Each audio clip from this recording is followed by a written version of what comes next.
வணக்கம் ஸ்டூடெண்ட்ஸ். நாம் இப்போ பார்க்கக்கூடிய டாபிக் என்னென்னு பார்த்தீங்கன்னா சர்ஃபேஸ் டென்ஷன் இன் லிக்யூட்ஸ். இதை தமிழில் பரப்பு இழுவிசை அப்படின்னு சொல்லுவோம்.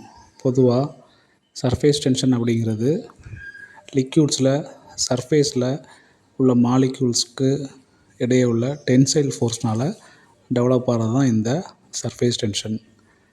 இதோட எஸ்ஐ யூனிட்ஸ் பார்த்திங்க அப்படின்னா நியூட்டன் பெர் மீட்டர். இதை ஒரு எக்ஸாம்பிள் வச்சு பார்க்கும்போது ஒரு பீக்கரில் வாட்ரு ஃபுல்லாக இருக்குது.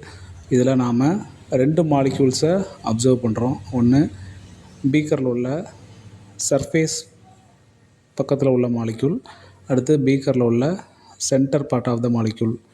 இதுக்கு ரெண்டுக்கும் என்ன டிஃப்ரென்ஸ் பார்த்தீங்க அப்படின்னா, சென்டரில் உள்ள மாலிக்யூல்ஸ் அதை சுற்றி உள்ள மாலிக்யூல்ஸ் கூட ஈக்குவலாக கனெக்ட் ஆகிருக்கும்.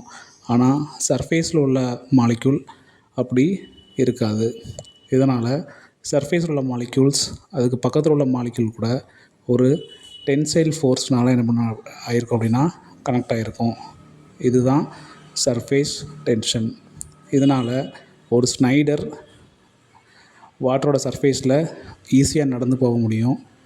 அதுபோக லிக்யூட் ட்ராப்லெட்ஸ் ஏன் ஸ்பெரிக்கல் ஷேப்பில் இருக்குது அப்படின்னா அதுக்கு காரணம் இந்த சர்ஃபேஸ் டென்ஷன் தான். தேங்க்யூ.